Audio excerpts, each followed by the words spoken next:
Olá, bem-vindo a mais um vídeo. Meu nome é Adolfo. O vídeo de hoje é a pedido do Mujupeu. Ele pediu para mim comentar a diferença entre o grego antigo e o grego moderno, o hebraico antigo e o hebraico moderno.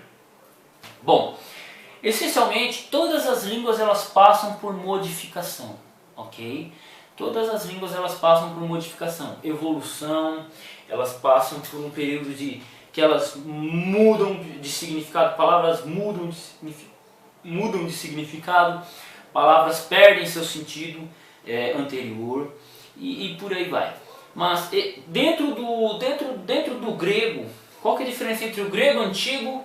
Eu vou colocar aqui o grego antigo, o grego bíblico e o grego moderno, tá? Essencialmente. Por exemplo, as diferenças entre o grego antigo e o grego koiné, que é o grego do período de Jesus, do ano 330, vou pôr aí 350, 330 a.C., até o 330, 350 depois de Cristo, é chamado de grego koiné. É um grego mundial, tá? Mas do ano 1000 a.C., anote aí, do ano 1000 a.C. até o ano 350, 330, você tinha 4 dialetos gregos. Vamos ver se eu vou conseguir memorizar. Eu sempre apanho de um. Você tinha o grego ático, o grego jônico, o grego eólico e o grego dórico. O grego ático é o que se falava em Atenas, né? O grego jônico, eu não sei que região falava, mas era na região da Jônia. O dórico e o eólico em outras regiões. Eram quatro dialetos em si. É o que seria dialeto. Você tem a língua, o português, mas você tem um dialeto paulista, você tem um dialeto português, você tem um dialeto angolano. Essencialmente, você tinha esses quatro, você tem os 4 dialetos gregos, mas eles formavam a língua grega, tá? Com as conquistas de Alexandre o Grande, o grego ático, por influência, o grego ático influenciou o grego koiné. O grego ele passa a ser falado por todo mundo, né? Ele deixa de ser falado nas regiões das ilhas gregas, né, ali da região da Grécia, e ele passa a ser falado no Egito, ele passa a ser falado em todo o Oriente. E esse período do grego ele era falado até em Roma, na Itália. Então é um período em que o grego ele passa por uma simplificação. Essencialmente, qualquer um que estuda o grego clássico, ele vai estudar um troço chamado 8 declinações.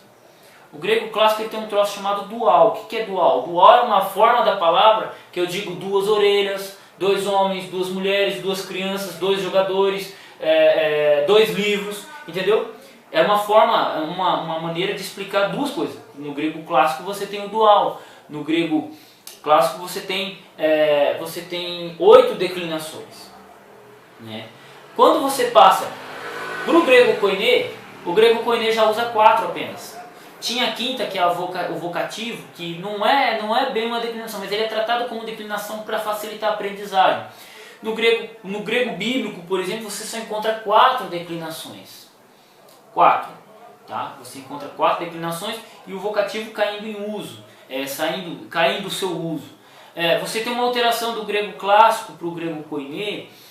Por exemplo, no grego clássico você fala talata, mar, talata. No grego koiné você fala talassa.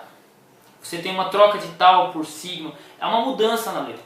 O português ele passou por isso. Eu tenho um livro aqui, deixa eu só achar ele aqui. Eu tenho um livro aqui, achei. A Luz da Nossa Profecia, né? Um livro bem antigo. Ele foi escrito antes da Segunda Guerra Mundial. É interessante que ele escreve Moisés com Y. Muitas palavras têm o P e H, né? Por exemplo, deixa eu ver aqui, lâmpada não tem acento, livro dos livros, deixa eu pegar aqui uma outra, história não tem acento, profética, a palavra profética aqui está com P e H, né? E deixa eu ver outra coisa aqui, Jerusalém não tem acento, também não tem acento. Olha que interessante, muitas Timóteo tem o T e H no segundo Timóteo, né? no Tel, Timóteo. Cristo tem C e H, R I S T. Signais, a palavra sinais, aqui nesse português aqui é signais. Então isso é muito comum ocorrer na língua, tá? Como eu já expliquei.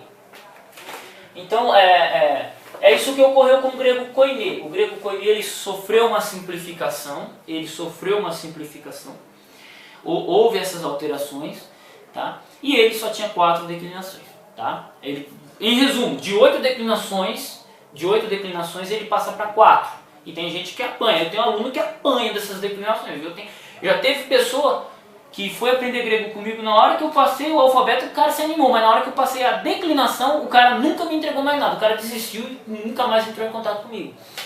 Então tem pessoas que têm dificuldade com isso, as 4 declinações. O grego moderno, aí, 350,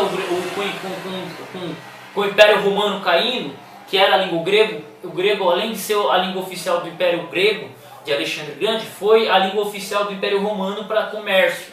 É igual ao inglês hoje.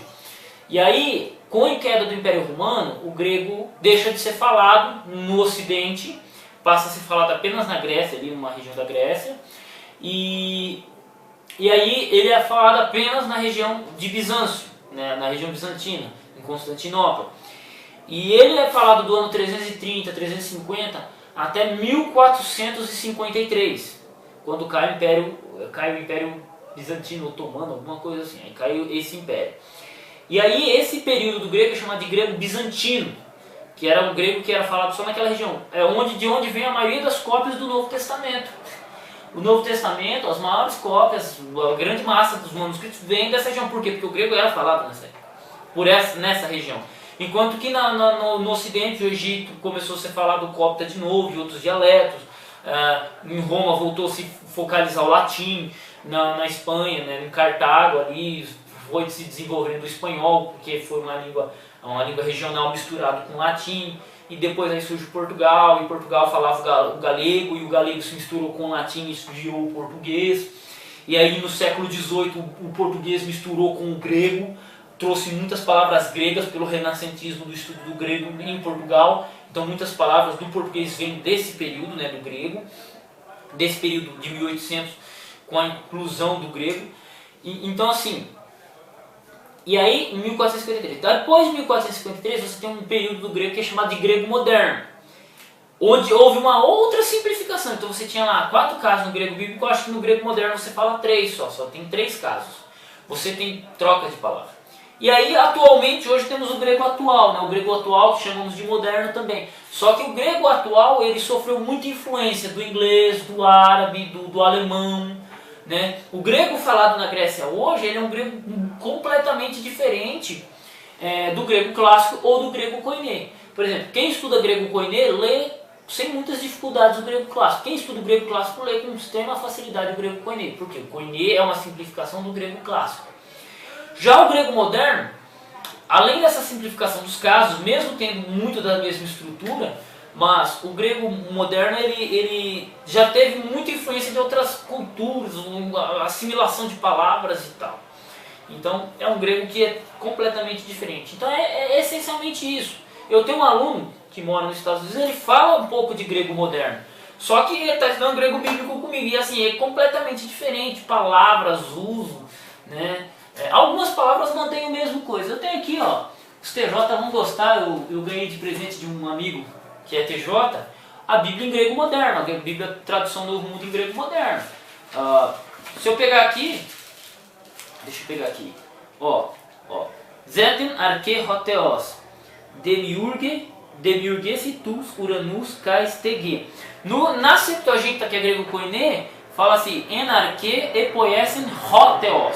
Aqui já é Zeten arche hoteos, demiurge. Veja, tus uranus kai tege. É completamente diferente. Eu nem sei eu sei que é o verso 1, né? No princípio criou Deus os céus e a terra. Né? Então, no princípio, Zete arche hoteos, demiurge, fez os céus e a terra. Eu sei porque eu conheço o verso no grego koiné, no português e tal. Mas simplesmente eu ouvi isso. Mas teos é teos, cosmos é cosmos, né? Eide, eu acho que deve ser vis, fós é luz, né? Calo é bom. Deixa eu ver aqui alguma outra palavra aqui. Escotade, ó. Escotos, no grego é escotos, aqui está escotade, já tem uma diferença, né? Onomasse, no grego koiné, onomatos, né? Aqui está onomasse. Então, emera é dia, nicta é noite. Tem várias palavras que são do grego, não permanecem da mesma maneira, mas você tem a atualização, beleza? Partindo para o hebraico moderno. Você tem o hebraico bíblico, período do hebraico bíblico, que foi falado ali até o período do Babilônia. Depois que o povo volta da Babilônia, eles já não falam mais o hebraico, é falado o aramaico. Aí o aramaico é falado até os dias de Jesus, e aí com mistura do grego também, houve uma influência grega desde o ano 350 a 330 a.C. E aí você tem o aramaico falado. O hebraico, praticamente assim, não morto, mas você tem o hebraico para uso litúrgico e o aramaico para uso diário. Aramaico e hebraico são duas línguas, mas são duas línguas parecidas, igual português e espanhol. Alguns dizem português de Portugal e português brasileiro. Essa é a diferença entre um e o outro. Né? Quem lê hebraico lê aramaico, quem lê aramaico lê hebraico. Então é essencialmente isso. Só que você tem o hebraico moderno. O que aconteceu? Em 1947 você tem a fundação do Estado de Israel. Do Estado de Israel. E aí, com a fundação do Estado de Israel, você tinha judeus vindo de todo canto. Todo canto. Você tinha judeu vindo da Inglaterra, você tinha judeu vindo da Alemanha, você tinha judeu vindo da Suécia, de todo mundo. E aí teve um judeu lá, um rabino, não sei das quantas, por favor, não é falta de reverência com a pessoa. Você tem lá o rabino, que ele ressuscita, em Israel eles ressuscitam o hebraico. Só que esse hebraico, ele já vem com modificações, assimilações de palavras dentro do latim, dentro do alemão, dentro do inglês. Então, houve uma assimilação do hebraico de várias palavras. Você não tem a palavra avião no hebraico bíblico. Você não tem a palavra computador. Você não tem a palavra carro. Né? Você tem carro lá no sentido de biga, né? De carro movido por cavalo. Né? Que era chamado de carro. Mas o carro no sentido do carro moderno, volante, caneta. Você não tem isso no hebraico bíblico. Então, teve que se assimilar essas palavras ao hebraico, e aí ele ressurgiu como hebraico moderno. Né? Até estava conversando com o Rocha Monteiro, que é o Sérgio Monteiro, né? Ele estava explicando alguns detalhes para mim sobre essas mudanças do hebraico. Então, é essencialmente isso. Então, toda língua ela passa por modificação, é normal. O espanhol passou por isso, o inglês passa por isso, o português passa por isso. Você tem a regionalização. Você tem o paulista falando diferente do paranaense. Por exemplo, eu mesmo moro muito tempo aqui no Paraná. Quando meu irmão veio morar comigo, né, o Jorge, meu irmãozinho de 1,82 m. Cara, ele começou a falar algumas expressões que, tipo assim, me deu saudade, cara. Que eu falei, nossa, velho, quanto tempo que eu não escuto isso, velho. Quantos tempos? Ele falou assim, não, o cara virá dos Paranauê. Eu falei, caramba, mano. Então, assim, tem um jeito diferente de falar. E a mesma coisa ocorre com a língua, porque a língua ela é viva, ela modifica. Eu peguei um livro de 50 anos atrás e já tem muita alteração. Né? Tivemos a reforma ortográfica em 2009. A mesma coisa foi o hebraico, a mesma coisa foi o grego, a mesma coisa foi até o latim. Você tinha a Verso Latina e a Vulgata Latina. Né? Então você tem a Vulgata e a língua vulgar, a Verso Latina são um linguajar mais antigo.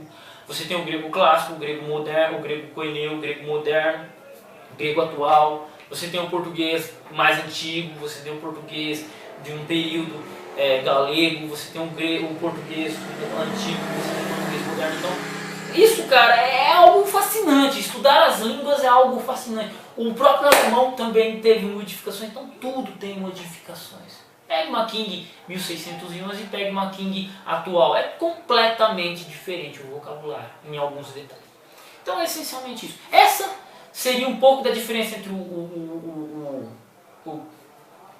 entre o grego clássico, o grego moderno, o hebraico clássico e o hebraico moderno. Até o próximo vídeo, fiquem com Deus. Então, existem várias diferenças.